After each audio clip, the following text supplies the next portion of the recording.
Jake Morrison stood on the observation deck of the New Haven Community Center, watching the morning sun rise over the fields of corn and wheat that stretched to the horizon. 3 years had passed since the first settlers arrived on Kepler 4b, and the colony had grown into a peaceful farming community of 8,000 people. The air was clean, the soil was rich, and life moved at the slow pace that colonists preferred after leaving the crowded cities of Earth behind. But this morning was different. Jake held his binoculars steady as he studied the dark shapes moving. Across the star field above, the alien ships had appeared 2 weeks ago, just beyond the edge of the solar system. Each day they moved a little closer, and each day Jake felt the weight of his secret growing heavier, down in the streets below. Children walked to school with their backpacks bouncing on their shoulders. Ahami Fosta, a bright 10-year-old with red hair and freckles, waved to her friends as she headed toward the underground classrooms beneath the library. Her father, Pete, worked the family farm on the north side of town, growing vegetables in the hydroponic greenhouses that fed most of the colony. To anyone watching, they looked like a normal family living a simple life on a distant world. Dr. Lisa Cameron walked up the stairs to join Jake on the observation deck. She carried a tablet computer in one hand and a cup of coffee in the other. Her official job was colony scientist, studying the planet's geology and weather patterns. Her real job was something else entirely. "Any changes in their formation?" Jake asked, not lowering his binoculars. Lisa checked her tablet, moving into attack position. 3 cruisers and a command ship. The same pattern they used at the Rigel colonies. Jake nodded. The Forthok Empire had been expanding across this sector of space for the past 5 years, conquering human settlements and strip mining their worlds for resources. They followed the same strategy every time. First, they sent scouts to identify weak targets, and they arrived with overwhelming force to demand surrender. Most colonies gave up without a fight, hoping to survive as slaves rather than die as free people. But New Haven was not like other colonies. "Have you heard anything new from their communications?" Jake asked. Lisa smiled. "They're very confident. Yesterday, their commander told his fleet that this would be an easy victory. He said the humans here are just farmers and miners who will surrender as soon as they see the Imperial fleet." The Vorthok were not wrong about the farming and mining. The colonists did grow food and extract minerals from the planet's surface. But they were wrong about everything else. 3 blocks away, Colonel Ben Hayes was teaching a group of children how to plant tomatoes in the community garden behind the school. He wore old work clothes and dirty boots like any farmer, and his hands were stained with soil. The children called him Mr. Ben and asked him questions about which vegetables grew best in different seasons. None of them knew that he had commanded Marine forces in 12 major battles across 3 star systems. "Mr. Ben, why do we have to plant the seeds so deep?" asked a little girl named Sarah. Ben smiled and showed her how to measure the right depth with her finger. "Because the roots need room to grow strong. If you plant them too shallow, they can't hold on when the storms come." It was good advice for plants, and it was good advice for colonies. New Haven had spent 3 years growing roots that went much deeper than anyone could see from the surface. In the medical clinic, Dr. Rick Thompson examined a farmer who had hurt his back lifting grain sacks. Rick was officially the colony's geologist, but he spent most of his time treating minor injuries and helping with difficult births. He had a gentle manner that made people trust him, and children often brought him interesting rocks they found. While playing, what none of his patients knew was that Rick had designed the underground tunnel system that connected every building in New Haven. The network of passages looked like utility conduits for water and power, but they were actually tactical corridors wide enough for armed soldiers to move quickly and quietly beneath the town. Mary Johnson stood in front of her 4th grade class, pointing to a map of Earth on the classroom wall. She was teaching the children about the ancient wars that shaped human history, telling them stories about clever generals who won battles by making their enemies think they were weak. "Can anyone tell me why the Romans were so successful in their wars?" she asked. A boy named Danny raised his hand. "Because they were really organized and they planned everything ahead of time." "That's right," Mary said. "They built roads and forts and supply lines everywhere they went. When their enemies attacked, the Romans were ready." The children nodded and took notes in their workbooks. They thought they were learning about ancient history, but Mary was teaching them something much more important. She was teaching them about the present. As the morning progressed, the people of New Haven went about their daily routines. Pete Foster checked the moisture levels in his greenhouse crops. Susan Blake, the town mayor, reviewed the weekly reports. From the farming districts, Tony Martinez, who ran the local shipping company, loaded grain onto transport vehicles for delivery to the spaceport, but beneath the surface of normal life. Other activities were taking place. In the basement of the hardware store, weapons were cleaned and ammunition was counted. In the tunnels under the main street, communication cables carried tactical data to hidden command centers. In the hills around the town, camouflaged sensors tracked the movement of every ship in the star system. The Vorthok had chosen New Haven because it looked like an easy target. The intelligence report showed a typical colonial settlement with basic defenses and a small population of civilians. The aliens had studied similar colonies throughout the sector and knew exactly what to expect. They would land with overwhelming force, demand surrender, begin extracting resources within a few days, but the Vorthok intelligence was wrong about almost everything. The population was not small or civilian. The defenses were not basic, and the colonists were not planning to surrender. Jake Morrison had been waiting for this moment for over a year. He was not really a farmer or a community leader. He was captain Jake Morrison of Earth Strategic Command, and New Haven was his responsibility. Every person in the colony knew their role in the plan that was about to unfold as the alien ships moved closer to the planet. Jake sent a coded message through the colony's communication system. The message was simple and went to every person. In New Haven at the same time, said the fish are swimming toward the net. In her classroom, Mary Johnson received the message on her tablet and smiled. She turned back to her students, who were still discussing ancient Roman military tactics. "Children," she said, "I want you to remember something important. Sometimes the best way to win a fight is to let your enemy think they have already won." The Romans knew this. And very soon, you're going to see why it's still true today. The children nodded and returned to their lessons, not knowing that within a few hours their quiet farming community would become the center of a battle that would change the way the entire galaxy thought about human beings. Outside, the alien ships continued their approach, confident in their easy victory over another weak human colony. Had no idea they were flying into the most carefully prepared trap in the history of interstellar warfare. The Vorthok landing ships came down like falling stars on a Tuesday morning that would be remembered forever. 300 alien warriors descended from the sky in 12 atmospheric craft, their engines roaring as they approached the fields outside New Haven. The sound echoed across the valley, causing birds to flee from the trees and farm animals to run for shelter. Mayor Susan Blake stood in the town square with 20 other colonists, watching the alien ships land in perfect formation. She wore her best dress and carried a folder of official documents, looking every bit like a small-town leader who is about to face the most important moment of her life. The other colonists with her appeared nervous and frightened, whispering among themselves and pointing at the alien vessels. What the Vorthok could not see was the fiber-optic cable that ran beneath Susan's feet, carrying her words to every hidden command center in the colony. What they could not hear was the tactical frequency in her earpiece, giving her constant updates on alien positions and movements. And what they could not know was that Susan Blake had spent 15 years as a diplomat on Earth, negotiating with hostile alien species across the galaxy. The largest Vorthok transport opened with a hiss of escaping air, and armored figures began marching down the ramp. The aliens were tall and reptilian, with scaled skin that ranged from dark green to brown.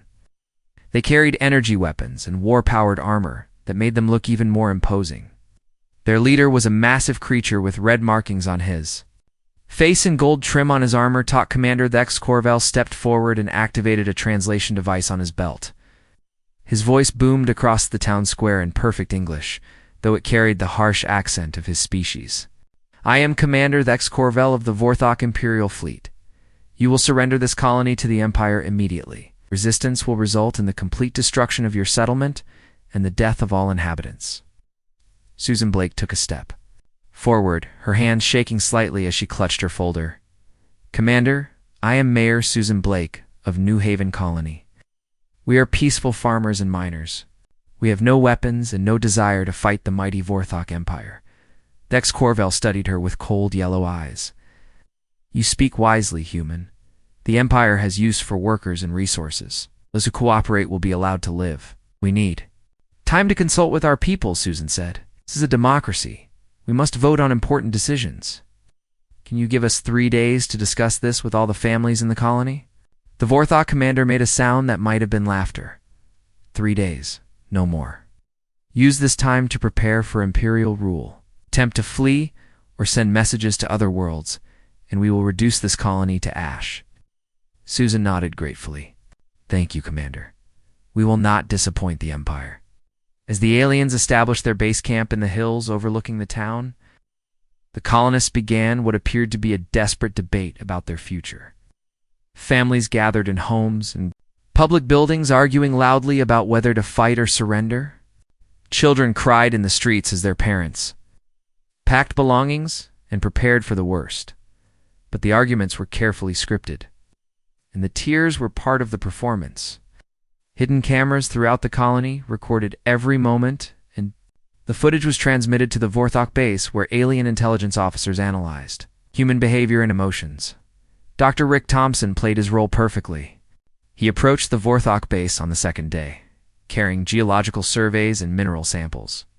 His hands trembled as he spoke to the alien guards, and his voice cracked with fear.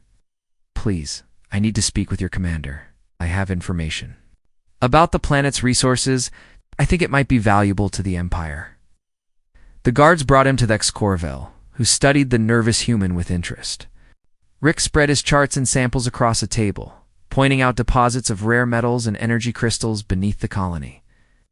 There are vast mineral reserves throughout this region, Rick said, his voice barely above a whisper. My surveys show deposits worth billions of credits. The Empire could make this world a major source of strategic materials. What Rick did not mention was that his geological equipment had been scanning Vorthok technology since the moment they landed. Every energy reading, every communication, frequency, and every defensive system was being analyzed and recorded. The mineral surveys were real, but they contained hidden data about alien capabilities and weaknesses. This Corvell was pleased with the information. You show wisdom, human scientist. The Empire will remember your cooperation when the new order begins. Meanwhile, Mary Johnson continued teaching her classes in the underground schoolrooms. The alien sensors could detect the children's presence, but they assumed the underground facilities were simply bomb shelters built by fearful colonists. Mary used the time to review emergency procedures with her students, disguising tactical training as safety drills. Remember, children, if the emergency alarm sounds, you must move quickly and quietly to your assigned positions, she told them. Stay low, don't talk, and wait for the all-clear signal. The children nodded seriously, understanding that this was not a game. They had been practicing these drills for months, and they knew their roles and what was coming. 8-year-old Danny asked if they would be safe, and Mary assured him that the adults had everything under control. Above ground, Pete Foster and the other farmers continued their work, but with subtle changes that the aliens interpreted as signs of despair. Crops were left partially unharvested, animals were moved to different pastures, and equipment was repositioned in ways that suggested the colonists were preparing to abandon their homes. In reality, every change was part of a carefully coordinated plan. The unharvested crops concealed underground weapon caches. The animals were moved to protect them from the coming battle, and the equipment was being positioned to provide cover for concealed firing positions. On the third day, Susan Blake returned to the town square with a formal surrender document. The paper was signed by every adult in the colony, and it gave the Vorthok Empire complete control over New Haven and its resources. The Corvell read the document with satisfaction, then transmitted a report to his fleet commanders. The human colony has surrendered without resistance, he reported. Local leaders are fully cooperative. Resistance potential is minimal. We can begin resource extraction immediately. But as Susan Blake spoke the words of surrender, she included specific phrases that had been carefully chosen for their double meaning. To the aliens, she was accepting defeat and promising cooperation. To the hidden defenders throughout the colony, she was giving the final countdown to battle. "We understand that resistance is futile," she said, emphasizing the word resistance in a way that activated dormant communication systems. "Our people are ready to serve the Empire in whatever capacity you require." The phrase "ready to serve" was the signal that all defensive systems were active and all personnel were in position. The phrase "whatever capacity you require" meant that the trap was set and ready to spring. Excorvel dismissed the humans and returned to his base, confident that another world had fallen to Vorthok might. His warriors relaxed their guard and began planning the occupation of New Haven. They had conquered dozens of human colonies. This one appeared to be the easiest yet. As night fell over the valley, the colonists retreated to their homes and the aliens settled into their camp, beneath the surface of the quiet settlement.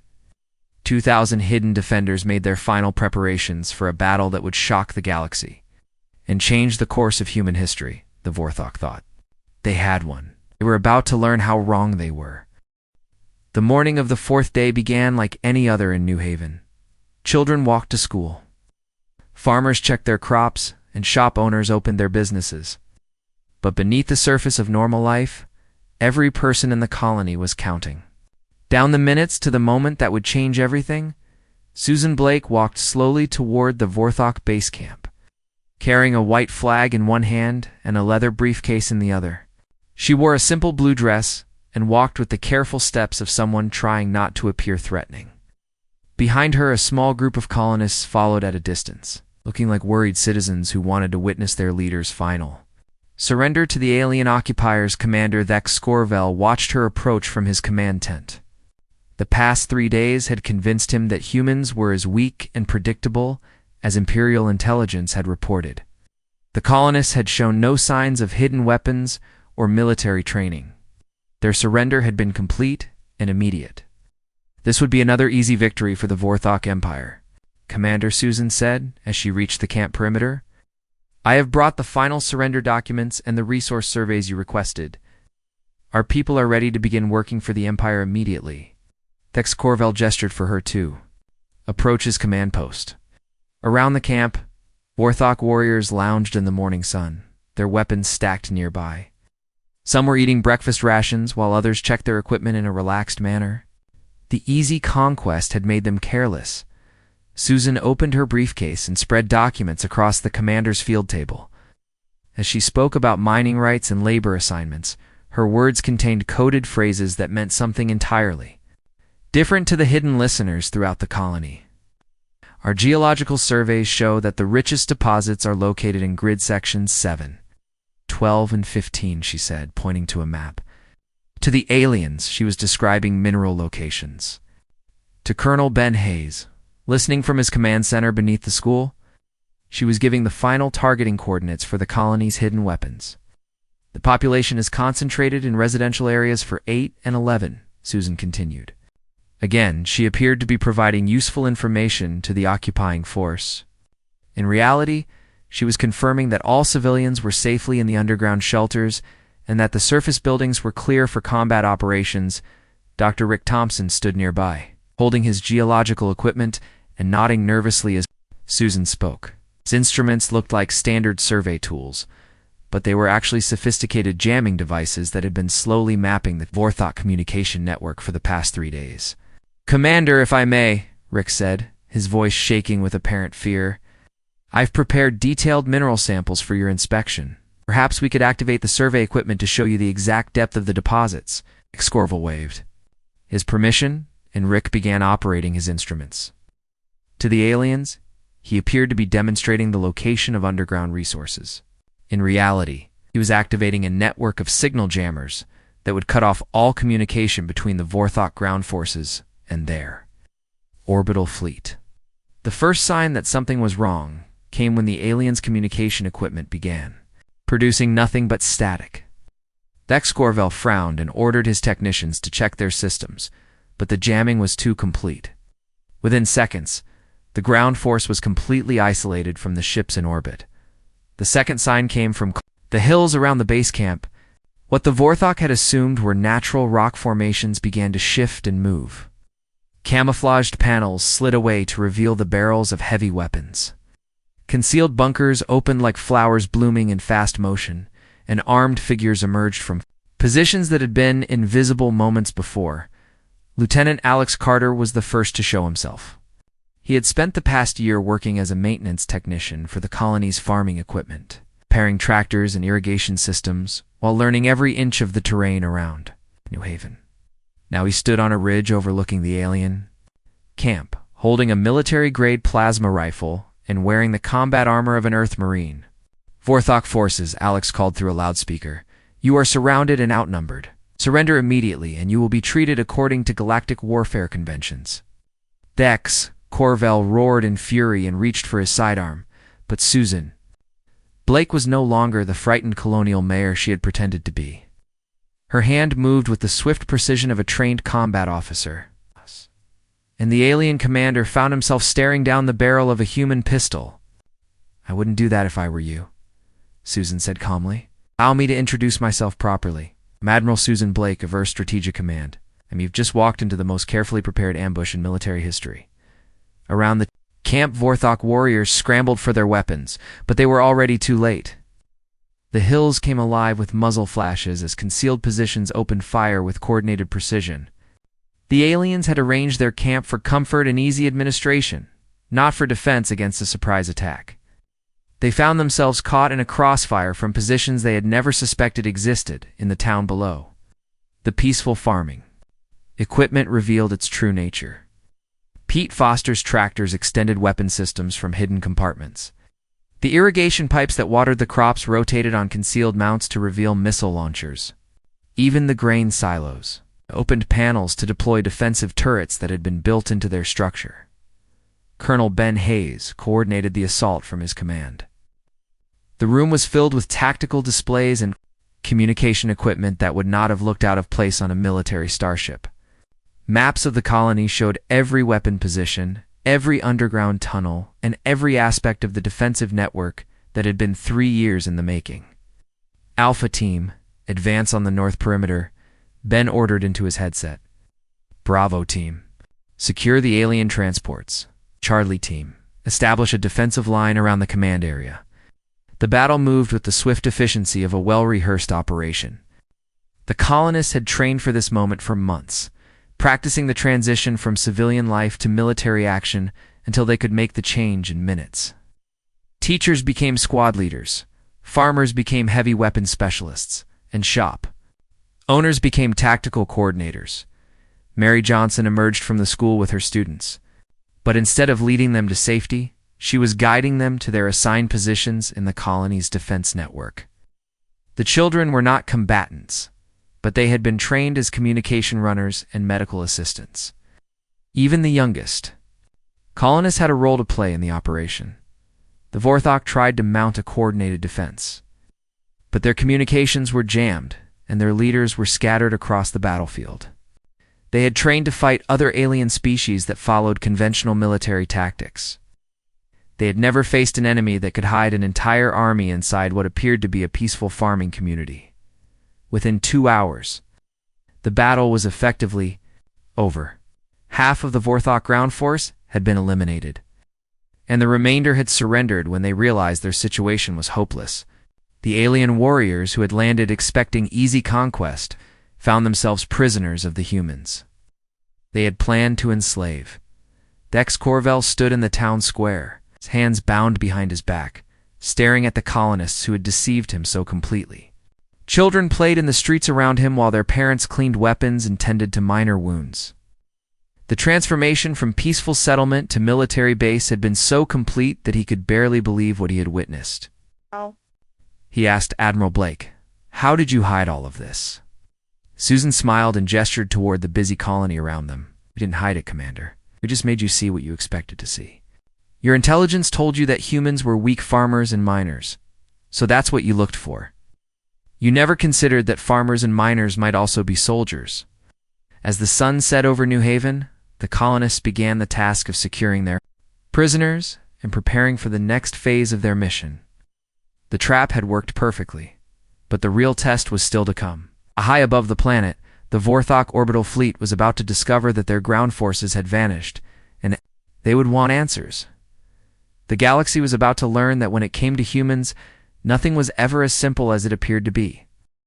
High above the planet Kepler-4 for 2b, Admiral Korthvis stood on the bridge of his flagship and stared at the communication display that showed nothing but static. For 6 hours, his ground forces had been completely silent. No reports, no status. Updates, no responses to his increasingly urgent calls. "Communications officer," he barked. "What is the status of our jamming detection systems?" The junior officer checked his instruments with nervous claws. "Sir, we detect no external jamming. Ow! Our equipment is functioning normally. The interference appears to be originating from the planet's surface." Admiral Korthvis was a veteran of 30 conquest campaigns. He had seen rebellions, ambushes, and desperate last stands by dozens of different species. But he had never encountered a complete communication blackout that lasted this long. Something had gone very wrong on the surface. "Prepare for orbital bombardment," he ordered. "Target the human settlement and all surrounding areas. If our ground forces have been compromised, we will complete this mission from orbit." As the Vorthok fleet moved into bombardment formation, their sensors began detecting new contacts in the system. What appeared to be 3 cargo freighters were approaching from the asteroid belt, moving on an intercept course with the alien fleet. The ships looked like standard human transport vessels, slow and unarmored. "Sir," reported the sensor operator, "we have civilian ships approaching our position. They appear to be supply vessels trying to reach the colony." Admiral Korthvis studied the approaching ships with cold satisfaction. "Destroy them. We cannot allow any witnesses to our operation here." But as the Vorthok weapons began charging for the attack, the 3 freighters suddenly changed. Hull panels slid away to reveal weapons that no cargo ship should possess. Engine signatures shifted as hidden power systems came online, and from each vessel came a communication signal that identified them not as civilian transports, but as warships of the Earth's strategic fleet. Captain Tony Martinez commanded the lead vessel, a ship that had been registered in commercial databases. As the independent freighter Steady Progress, in reality, it was the UES Defiance, one of humanity's newest stealth warships. For 8 months, Tony and his crew had been making regular supply runs to New Haven, carefully establishing a pattern that made them appear to be nothing more than traders serving the colony. "All ships, this is Defiance Actual," Tony announced. "On the tactical frequency, execute Plan Anvil. Repeat, execute Plan Anvil." The 3 human ships opened fire simultaneously, and the space around the Vorthok fleet erupted in brilliant flashes of plasma and missile explosions. The aliens found themselves under attack from weapons that were far more advanced than anything they had expected to encounter in human space. Engineer Kelly Brown worked frantically at her control station aboard the Defiance, managing the ship's experimental plasma cannon systems. For months, she had been analyzing captured Vorthok technology from previous battles, designing specific countermeasures for their shields and armor. Now, her preparations were being put to the ultimate test. "Direct hit on the lead cruiser," she reported to Captain Martinez. "Their shields are down by 60%. The frequency modulation is working perfectly." The Vorthok fleet tried to respond with their superior numbers and firepower, but they were fighting an enemy that refused to follow the established rules of space combat. The human ships used hit-and-run tactics, appearing from unexpected angles and disappearing before the aliens could target them effectively. On the planet's surface, the fake colonists watched the battle through telescopes and sensor arrays. The underground command centers had been monitoring the orbital situation since the moment the alien fleet arrived, and now they were contributing to the fight in their own way. Dr. Rick Thompson stood in a concealed facility built into the mountainside. North of New Haven, the chamber was filled with equipment that looked like geological survey instruments, but was actually a sophisticated missile defense system. Rick had spent 3 years disguising the installation as a mineral processing plant, complete with fake mining equipment and regular ore shipments. "Surface-to-orbit missiles are armed and ready," Rick reported to Colonel Ben Hayes. "We have target locks on all enemy vessels." Ben studied the tactical display that showed the space battle raging overhead. Hold for optimal firing solution. Let our ships draw them into the engagement envelope. The Vorthok had trained to fight other spacefaring civilizations that kept their military and civilian operations separate. They expected orbital battles to be fought between dedicated warships with planetary surfaces playing a passive role. They had never encountered a species that could launch capital ship weapons from what appeared to be a farming colony. Admiral Korthvis realized his fleet was in serious trouble when his flagship shuddered under the impact of weapons fire from the planet below. Missile trails rose from locations that his intelligence had identified as agricultural facilities and mining operations. The humans had turned their entire colony into a weapons platform. "How many ships do they have?" he demanded of his tactical officer. "Only 3 confirmed vessels, sir, but they're coordinating with ground-based systems across the entire planet. Our sensors are detecting weapon signatures from dozens of surface installations." The Admiral's tactical experience told him this was impossible. No civilization could hide such extensive military infrastructure while maintaining the appearance of a peaceful colony. The economic cost alone would be staggering, and the coordination required would demand levels of planning and deception that were beyond most species. But the evidence was all around him. His fleet was being systematically destroyed by an enemy that had prepared for this battle for years. Every shot seemed to find its target, every maneuver was anticipated, and every tactical response was countered before it could be implemented. Captain Tony Martinez pressed his attack with the cold efficiency of someone who had been waiting for this moment for a very long time. The Defiance and her sister ships had been built specifically for this type of engagement, designed to appear harmless while carrying enough firepower to challenge a small fleet. "Kelly, how are our power levels?" he asked over the sound of weapons. "Fire. Holding steady at 85%, she replied. "The new fusion cores are performing better than expected. We can maintain this rate of fire for another 2 hours. Tony smiled grimly. They wouldn't need 2 hours. The Vorthok fleet was already falling apart under the coordinated assault from space and surface forces. The aliens had expected to face frightened colonists with primitive weapons. Instead, they were fighting a carefully prepared military operation that had been disguised as a peaceful settlement. On the surface, the colonists continued their part of the battle with the same precision they had shown during the ground engagement. Mary Johnson coordinated communication between the various surface installations, while Pete Foster managed the automated systems that launched missiles from concealed silos throughout the agricultural areas. Even the children had roles to play. Amy Foster, the 10-year-old who had been walking to school when the aliens first arrived, was now serving as a messenger between command posts, carrying data chips and status reports through the underground tunnel system that connected the entire colony. The space battle reached its climax when Admiral Korthvis attempted to withdraw his remaining ships from the engagement. But the humans had anticipated this move as well. As the Vorthok vessels turned to flee, they found their escape route blocked by additional human ships that had been waiting in the outer system. The trap was complete. The aliens who had come to conquer a defenseless colony found themselves surrounded by enemies they had never suspected existed. Within 4 hours of the first shot, the Vorthok's 7th Imperial Fleet had been reduced to scattered debris and a handful of surrender pods. Admiral Korthvis sat in his damaged command chair, staring at the tactical display that showed the complete destruction of his forces. Around him, his bridge crew worked frantically to keep their dying ship operational. The humans were demanding his surrender, but he could barely comprehend what had happened to his fleet.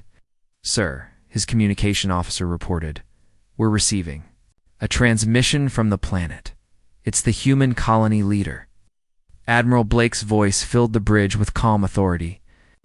"Admiral Korthvis, this is Admiral Susan Blake of Earth Strategic Command. Your fleet has been defeated and your ground forces have been captured. Surrender now, and your surviving crew will be treated with respect according to galactic warfare conventions." The Vorthok admiral looked around his ruined bridge and made the hardest decision of his military career. "Signal our surrender," he ordered. "All remaining ships are to stand down immediately." As the last Vorthok vessels powered down their weapons and prepared to be boarded, The colonists of New Haven gathered in their town square to watch the end of the battle. The deception that had taken 3 years to prepare had succeeded beyond their wildest expectations. The galaxy was about to receive a very different message about humanity than the one they had been expecting. News of the Vorthok defeat traveled across the galaxy faster than the speed of light itself. Trading ships carried the story from one star system to another, and each telling made the events at Kepler 440b seem more incredible than the last. Within 6 months, every major civilization had heard about the human colony that had destroyed an entire Scifistories imperial fleet. The Galactic Trade Council was the first to respond officially. Their headquarters on Nexus Prime received detailed reports from 3 different sources, all telling the same impossible story.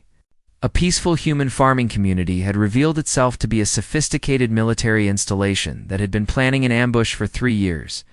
Ambassador Zethka of the Altarian Republic read the reports with growing amazement. The Altarians had been fighting the Vorthok Empire for over a decade, and they knew exactly how dangerous the Imperial fleet could be. The 7th Fleet had conquered 12 worlds in the past 2 years, including 2 Altarian colonies that had been heavily defended. How did they hide so much military equipment on what appeared to be a civilian world?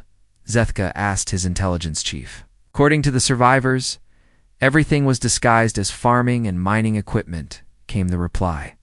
Weapon systems were built into tractors and irrigation systems. Underground bunkers were concealed as root cellars and storage facilities. Even the children knew their roles in the defensive plan. The ambassador shook his head in disbelief. The economic cost of such a deception must have been enormous, and the discipline required to maintain it for 3 years while appearing to be simple colonists. But the economic cost was exactly what made the victory so frightening to other alien civilizations. The humans had not used superior technology or overwhelming numbers to defeat the Vorthok. They had used patience, planning, and a level of strategic thinking that suggested their entire species approached warfare differently than anyone else in the galaxy. Dr. Lisa Cameron became famous throughout known space when her scientific reports from the colony were published by the Galactic Military Academy. Her detailed documentation of human tactical thinking challenged every assumption that alien strategists had made about Earth's children. The reports described how the humans had maintained their deception at every level of society. Farmers who could operate advanced weapon systems. Teachers who trained children in military procedures disguised as history lessons. Scientists who designed defensive networks while appearing to study geology and weather patterns. Most disturbing of all was the revelation that New Haven was not unique. Intelligence agencies across the galaxy began reviewing their files on human colonies, and they found patterns that suggested similar deceptions might be in place throughout human space. Settlements that appeared vulnerable might actually be fortified positions. Civilian infrastructure might conceal military capabilities, and peaceful farmers might be trained soldiers waiting for the right moment to reveal themselves. The Keith Confederation was the second major power to take official action. Their military council met an emergency session to discuss the implications of the human victory. The Keith had been considering an expansion into human territory, believing that Earth's colonies would be easy targets for conquest. General Vector studied holographic displays showing the battle at Kepler 442b. The tactical analysis revealed coordination and planning that impressed even veteran Keth commanders. Look at this sequence. He pointed to a section of the recording. The humans allowed the Vorthok to establish their base in the most vulnerable position possible, then used that position as a kill zone. They planned every detail years in advance. The general's aide asked the question that was troubling military leaders across the galaxy: how do we fight an enemy that can maintain such complete deception for so long? It was a question without an easy answer. Traditional military intelligence relied on identifying enemy capabilities and intentions through observation and analysis. But the humans had demonstrated that they could hide both capabilities and intentions so completely that they appeared to be harmless civilians, right up to the moment they struck. The Vorthok Empire itself was thrown into chaos by the defeat. The loss of the Seventh Fleet was bad enough, but the implications were much worse. If humans could disguise military installations as peaceful colonies, then every human settlement in the galaxy might be a potential threat. Emperor Thokvel called an emergency meeting of his war council.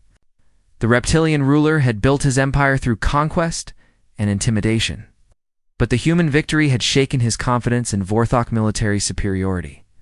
How many other colonies might be similarly fortified? He demanded of his intelligence. The ministers exchanged uncomfortable glances before one of them answered. Our analysis suggests that humans have been establishing colonies throughout this sector for the past 10 years. Any of them could be disguised in military bases. The Emperor's response was swift and decisive. Within a week, the Vorthok Empire offered a formal peace treaty to Earth's government. The terms were generous, recognizing human territorial claims and establishing trade agreements that favored Earth's interests. It was the first time in Vorthok history that the Empire had offered peace to a species it had not conquered. Other civilizations quickly followed the Vorthok example. The hegemony of rings, the Crystal Alliance, and the Void Hunters all sent diplomatic missions to Earth, seeking to avoid conflicts with a species that had proven so dangerously unpredictable. But the most significant changes happened in the smaller civilizations that had been caught between the major powers. Species that had been conquered or threatened by aggressive neighbors suddenly saw humans as potential allies who might be able to help them defend their worlds. The free colonies of Rigel sent a delegation to New Haven itself, requesting a meeting with the architects of the famous victory. They found a community that had returned to its normal appearance of peaceful farming, but with an underlying confidence that had not been there before. Jake Morrison, now officially acknowledged as Colonel Morrison, met with the alien delegates. In the same town square where the Vorthok had demanded surrender months earlier, the meeting was friendly, but the aliens could not help noticing the subtle signs of the colony's true nature that were now visible to those who knew what to look for. We understand that you defeated a Vorthok Imperial fleet, the lead delegate said. Our worlds are under threat from the same enemy. Could Earth provide assistance in defending our colonies? Jake smiled politely.